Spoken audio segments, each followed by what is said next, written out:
네, 오늘은 배부른 것보다 더 중요한 것이라는 제목으로 말씀을 전하도록 하겠습니다. 거의 한 2년여 만에 이 자리에 서게 된 것 같습니다. 참, 네, 오랜만에 서게 돼서 또 이 시간에 서게 되니까 또 다른 느낌이 있는 것 같습니다. 네, 오늘 우리가 살펴볼 말씀은 우리가 잘 알고 있는 그런 이야기이죠. 그래서 이제 우리가 알고 있는 이 사복음서에도 모두 다 등장하는 그런 이야기입니다. 그 내용에 대해서는 우리가 이미 많이 알고 있는 그런 내용이죠. 그런데 이 오병이어의 기적 앞을 보게 되면요, 이 세례 요한이 순교하는 그런 장면이 나타나고 있죠. 네, 이러한 사건이 일어난 후에 지금 오늘 본문의 내용들이 나타나 있는 것을 보면 위험한 상황이었지만 예수님께서는 위축이 되지 않으시고 제자들을 이끌고 이 벳세다 빈들에 나와 있는 것을 오늘 본문을 통해서 알 수 있습니다. 이후에 여러 중요한 이런 사역이 나타나고 있는 것을 보아서 아마도 이 벳세다 빈들을 통해서 이 제자들을 앞으로 있을 예수님의 순환에 앞서서 좀 훈련을 시키고자 하는 그런 목적도 있는 것 같습니다. 예수님께서 제자들에게 원하는 것이 무엇이었는지를 한번 오늘 본문을 통해서 생각해 보도록 하겠습니다. 예수님과 이 제자들의 사역은 굉장히 성공적이었었던 것 같습니다. 많은 군중들이 이들을 따라다니고 있는 것에서도 알 수 있는 내용이죠. 많은 사람들은 아마도 예수님과 이 제자들의 능력을 보기 위해서 그리고 자신들의 필요를 위해서 제자들을 따라다녔고, 그래서 많은 군중들이 이 배를 타고 가는 이 제자들과 예수님을 보고 먼저 달려와서 목적지에 도착해 있는 그러한 상황입니다. 방금 말씀드렸지만 이 군중들은 이제 무엇인가 얻고 싶은 것이 있어서, 그리고 한편으로는 자신의 그런 마음을 달래줄 만한 그런 이야기라도 듣고 싶어서, 때로는 치유받고 싶은 그런 병이 있어서 찾아온 사람들이었습니다. 예수님께서는 이들을 불쌍히 여기셨고, 그래서 여러 가지로 가르치시고 병자들을 고치신 것 같습니다. 그런데 이 군중들이 도대체 떠날 그런 기미를 보이지를 않는 겁니다. 아마도 이 제자들의 모습은 이렇게 계속해서 있는 군중들의 모습이 기쁘지만은 않았던 것 같습니다. 이제 저녁이 깊어가고 있는 상황에서 이들이 돌아가지 않았고 한동안 아마 먹지도 못한 그런 상태였을 겁니다. 그런데 제자들은 이들의 필요를 채워줄 것이 아무것도 없었기 때문에 그렇죠. 어떤 사람들은 이 오병이어 사건을 가지고 이 당시에 마침 그 근처에 아라비아 상인들이 지나가는 도중에 이들에게 먹을 것을 사왔다, 이런 설명이 있기도 합니다. 하지만 그것이 참 합리적인 설명으로 보여지기도 하지만 부자연스러운 생각도 많이 드는 것이 사실이죠. 사람들의 생각에는 어쩌면 이 일이 엄청난 일로 여겨질 수도 있겠지만, 사실은 이런 사건은 하나님에게 있어서는 아주 평범한 일일 수 있다는 사실을 우리가 생각할 필요가 있죠. 하지만 제자들에게는 이것이 큰 부담이 되었었던 것 같습니다. 상황이 어떻게 흘러가고 있습니까? 이 장소는 빈들이지요. 그리고 해가 저물어 가고 있는 그러한 시점입니다. 그들이 각자 먹을 것을 그 문제를 해결할 수 있도록 집으로 돌려보내지 않으면 이들이 무엇인가 책임을 져야만 되는 그러한 상황이 도래한 것 같습니다. 아마도 제자들이 자신들에게는 이러한 능력이나 돈이 없다라는 사실을 잘 알고 있었던 것 같습니다. 그래서인지 제자들이 예수님을 찾아와 이렇게 이야기를 하고 있습니다. 15절 말씀을 제가 읽어보도록 하겠습니다. 저녁이 되매 제자들이 나와 가로되 이곳은 빈들이요 때도 저물었으니 우리를 보내어 마을에 들어가 먹을 것을 사 먹게 하소서, 이렇게 얘기를 합니다. 그런데 예수님은 이러한 제자들의 이 바램과 이 말과는 너무나 다른 뜻밖의 대답을 하고 있는 것을 알 수 있죠. 우리 16절 말씀을 같이 한번 읽어보겠습니다. 16절입니다. 예수께서 가라사대 갈 것 없다. 너희가 먹을 것을 주어라. 이렇게 말씀하고 계십니다. 너희가 먹을 것을 주어라. 이렇게 예수님이 이야기를 하고 있는 상황이죠. 이 마태복음에서는 빌립이 언급이 되어 있지는 않지만요. 이 요한복음 6장에 나오는 오병이어 사건을 보게 되면요. 그곳에서 예수님은 빌립에게 우리가 어디서 떡을 사서 이 사람들을 먹이겠느냐 이렇게 말씀을 하고 있습니다. 너희가 먹을 것을 줘라 이런 뜻인 거죠. 그리고 이렇게 표현을 하죠. 이렇게 말씀하시면 친히 어떻게 하실지를 아시고 빌립을 시험하고자 하십니다. 이런 내용이 나타납니다. 거기에서 빌립은 이렇게 대답하죠. 빌립이 대답하되 각 사람으로 조금씩 받게 할지라도 200데나리온의 떡이 부족하리이다. 이렇게 이야기를 합니다. 이런 뜻으로 말하는 것 같습니다. 주님, 우리가 이 많은 돈을 어디서 있어서 이들에게 사다 먹일 수가 있겠습니까? 여기 모인 사람들에게 돈을 조금 받아서 그 돈이 200데나리온이나 되더라도 그거 가지고도 아마 부족할 것입니다. 이렇게 이야기를 하고 있습니다. 사실 이 제자들의 대답, 이 빌립의 대답은 틀린 대답은 아니죠. 실제로 이들은 가진 것이 없는 자들입니다. 왜냐하면 예수님께서 이들을 파송하실 때에 어떠한 말씀을 하셨기 때문에 그렇죠. 오늘 본문 앞쪽에 나와 있는 마태복음 10장에 나오는 내용을 우리 같이 한번 읽어보겠습니다. 앞에 본문에 화면에 나오죠. 마태복음 10장 8절에서 10절까지 우리 한 목소리로 같이 읽어보도록 하겠습니다.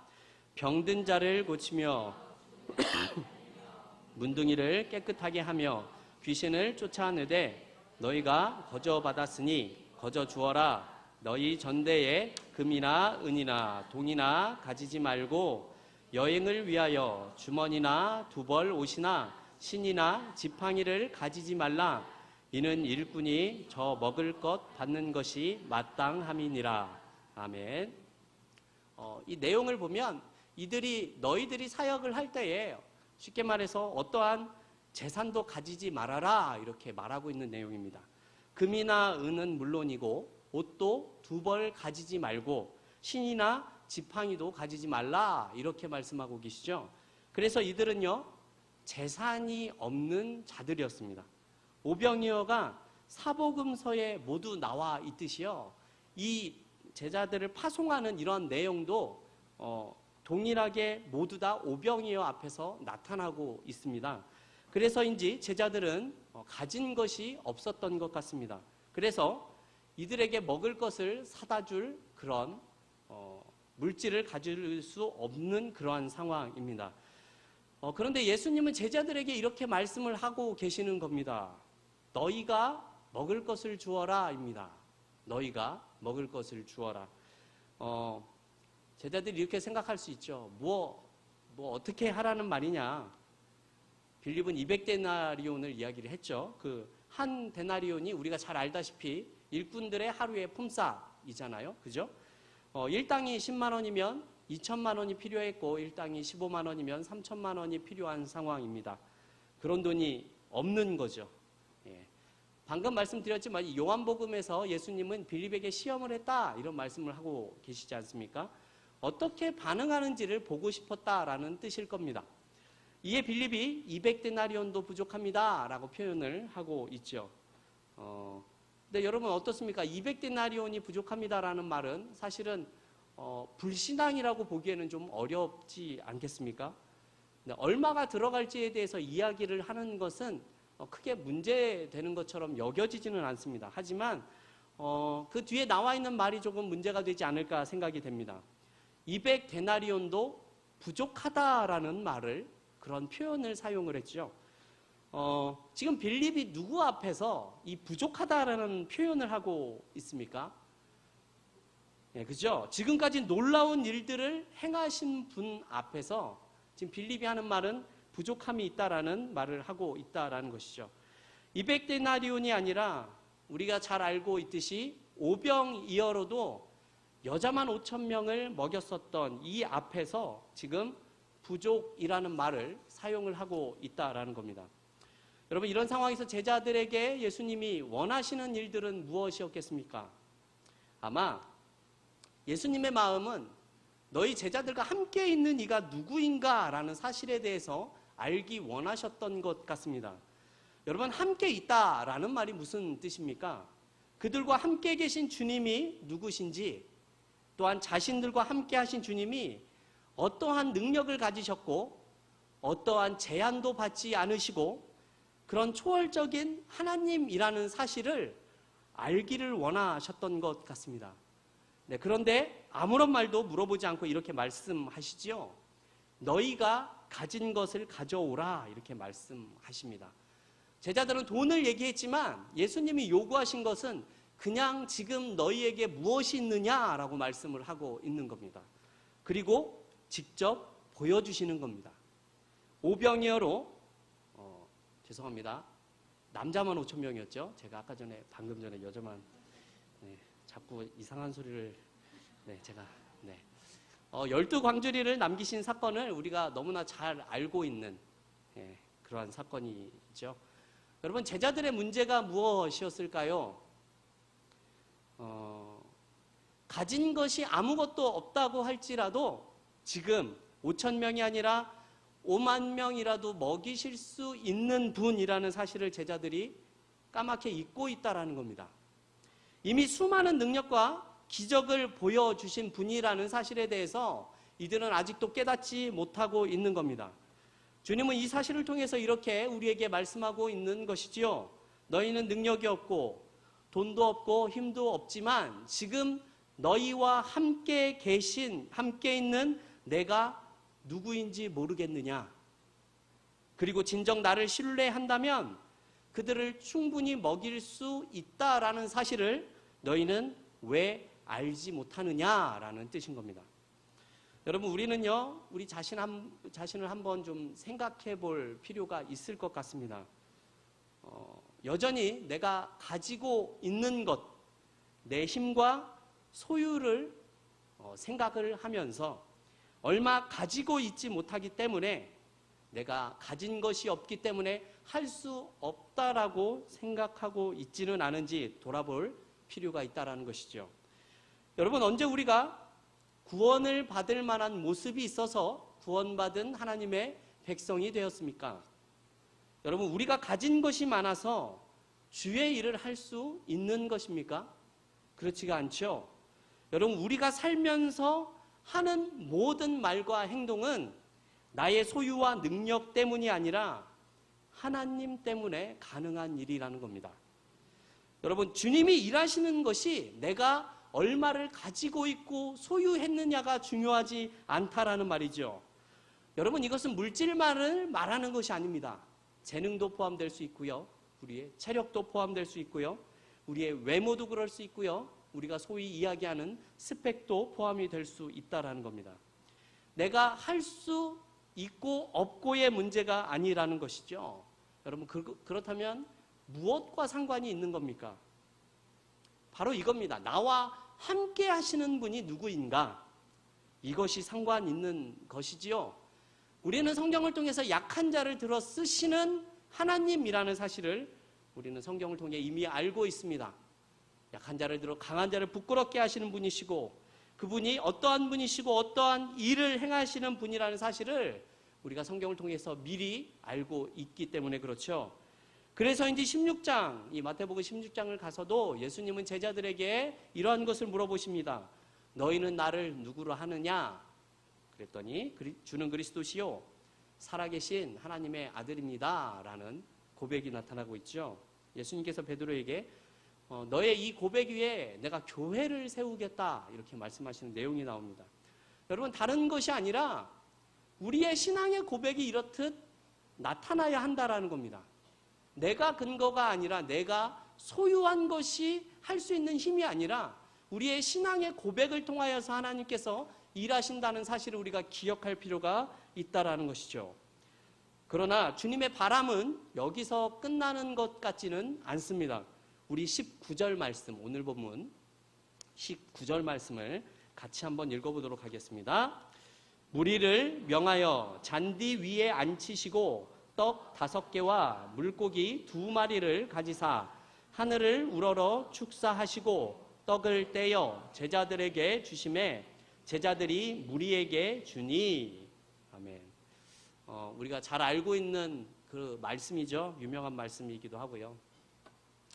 근데 여러분, 이 말씀을 잘 보면요, 이 오병이어라는 기적을 우리는 이미 알고 있는데요, 이것이 하나의 기적이지만 기적은 사실 2번 나타나고 있다는 사실을 우리가 기억할 필요가 있습니다. 첫째는 뭐냐 하면요, 예수님께서 하늘을 우러러 축사하시고 떡을 떼어 제자들에게 주심에 라는 말씀입니다. 무슨 말인가 하면요, 먼저 예수님이 제자들에게 떡을 떼어서 주었다라는 뜻입니다. 그리고 그 다음을 보십시오. 2번째는 뭐냐면요, 제자들이 무리에게 주니 라고 얘기를 하죠. 무슨 말이냐면 예수님이 1차로 제자들에게 떡을 줬고요, 그 받은 떡을 가지고 제자들이 무리들에게 나눠주었다라는 그런 뜻입니다. 무슨 말인가 하면요, 예수님이 떡을 집채만하게 만들어서 제자들에게 한 마리씩 나눠주고 물고기를 수만 마리를 만들어서 한꺼번에 나눠준 것이 아니라는 뜻입니다.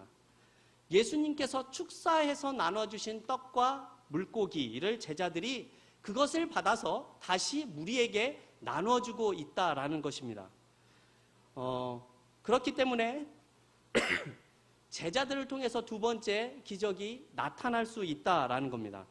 여러분, 이러한 내용이 이전까지 예수님께서 우리 성경을 통해서 나타내신 기적과 매우 다르게 차별되게 나타나는 부분이기도 합니다. 무슨 말인가 하면요, 전에는 그냥 예수님께서 직접 나타내 주시고 보여주셨습니다. 그런데 이번에는 전과 다르죠. 먼저 나타내시고 제자들에게 그 기적에 참여할 수 있는 그런 모습을 보여주고 있기 때문에 그렇습니다. 여러분, 이유가 무엇일까요? 예수님께서는요, 이 땅에 하나님께서 보내주신 그 사역에 지금 제자들을 참여시키시고 계시는 중인 겁니다. 여러분, 우리 요한복음 말씀을 한번 좀 찾아보도록 하겠습니다. 요한복음 6장을 펴도록 하겠습니다. 요한복음 6장입니다. 요한복음 6장 우리 57절 말씀을 같이 한번 읽어보도록 하겠습니다.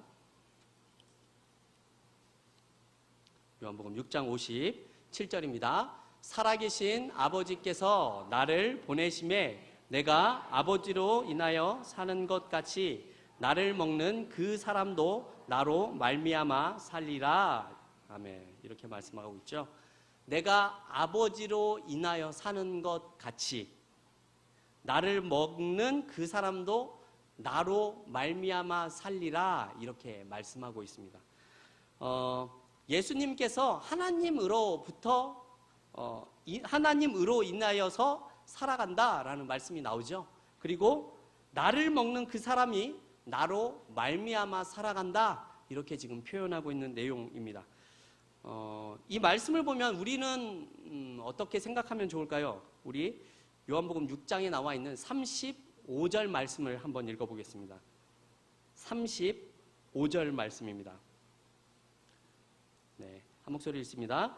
예수께서 가라사대 내가 곧 생명의 떡이니 내게 오는 자는 결코 줄이지 아니할 터이요 나를 믿는 자는 영원히 목마르지 아니하리라.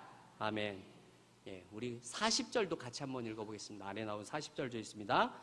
내 아버지의 뜻은 아들을 보고 믿는 자마다 영생을 얻는 이것이니 마지막 날에 내가 이를 다시 살리리라 하시니라. 아멘. 네.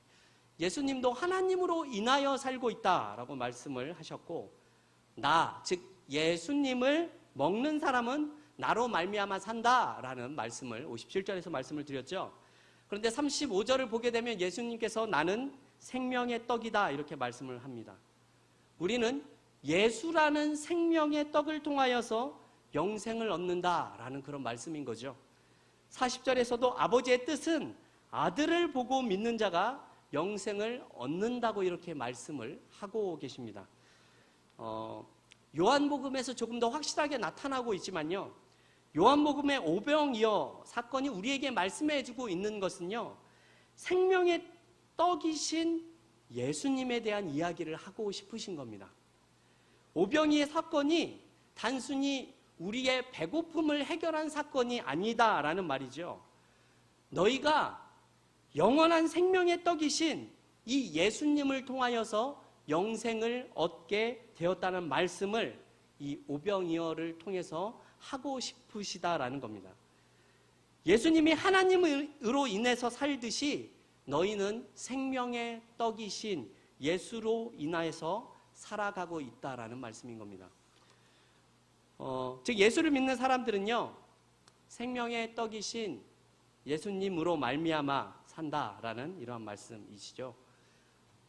우리는 사실 배부른 것에 더 큰 관심을 가지고 있지만 여러분, 이 오병이어의 사건이 한 끼 해결한 것으로 끝난다라는 것이 아니라는 말입니다.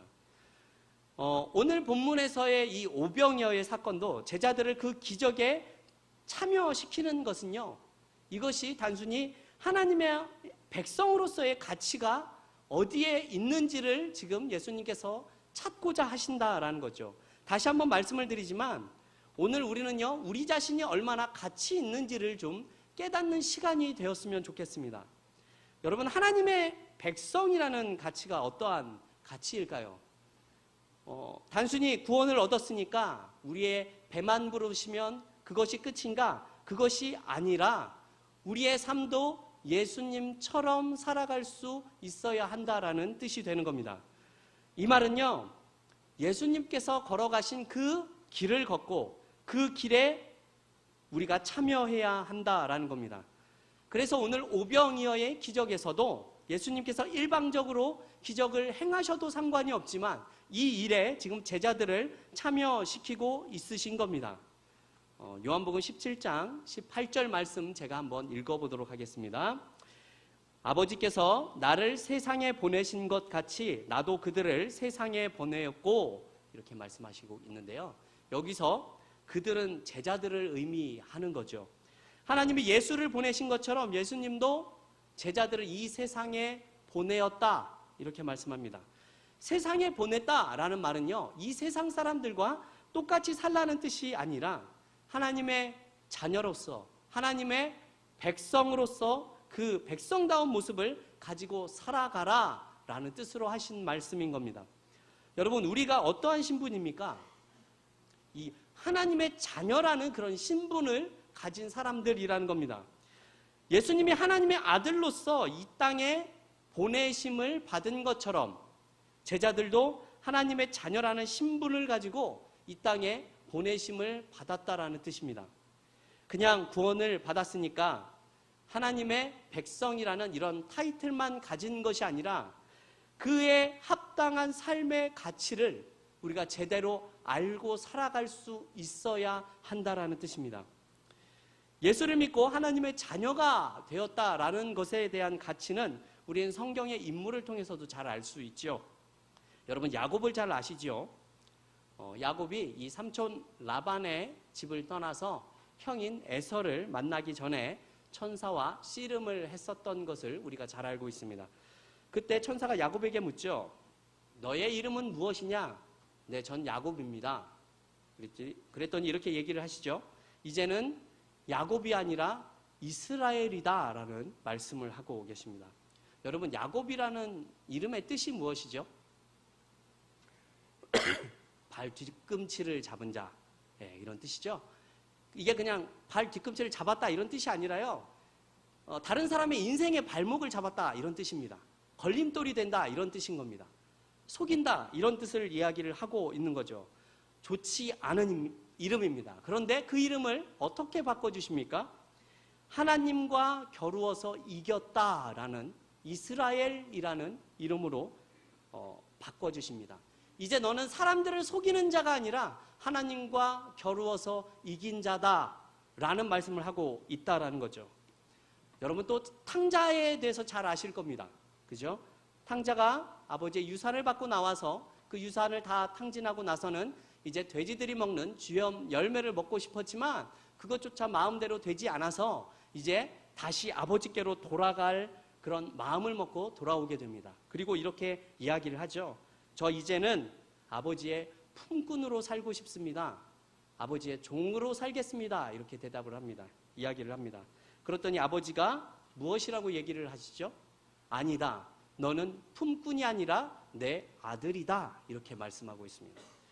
여러분, 우리는 야곱과 같은 탕자와 같은 모습을 가졌음에도 하나님께서는 우리를 자녀로 삼아 주셨습니다. 그의 백성이 되게 하셨습니다. 여러분, 이것이 무슨 뜻입니까? 생명의 떡이신 예수님을 통하여서 영원한 하나님의 자녀가 되게 하시는 겁니다. 그렇기 때문에 우리는 예수님이 행하신 일들에 참여하고 그렇게 살아가야 한다라는 말입니다. 여러분, 삼성의 이재용 부회장을 잘 아시죠? 네, 모르시는 분 아마 없으실 거라 생각이 듭니다. 이 아버지인 이건희 회장이 이 병중 가운데 있기 때문에 그의 아들인 이재용 씨가 부회장으로서 지금 많은 일들을 하고 있습니다. 앞으로도 더 많은 일을 하게 될 것이고 아마 나아가서는 삼성을 책임지는 그런 사람이 될 것 같습니다. 여러분, 그렇다면 이 이재용 씨가 왜 이러한 일들을 하고 왜 삼성을 책임지는 사람이 될 수 있는 겁니까? 네, 여러분, 이재용 씨가 이건희 회장의 아들이기 때문에 그렇습니다. 그렇죠? 네. 여러분, 우리는요 하나님의 자녀가 된 자들입니다. 여러분, 우리는 하나님 나라의 기업을 가진 자들이라는 뜻입니다. 하나님 나라의 기업을 받은 자입니다. 여러분, 하나님 나라의 기업이 삼성이라는 그룹보다 작을 것 같으십니까? 그렇지 않죠. 여러분, 우리는 하나님의 자녀들이기 때문에 하나님 나라의 기업을 위해서 앞으로 이재용 부회장보다 더 많은 일들을 감당할 수 있는 그런 사람들이라는 겁니다. 그래서 이 오병이어의 기적은요, 단순히 배를 부른 것, 먹을 수 있게 한 것이, 먹을 수 있게 하기 위한 놀라운 기적에서 끝나서는 안 된다라는 겁니다.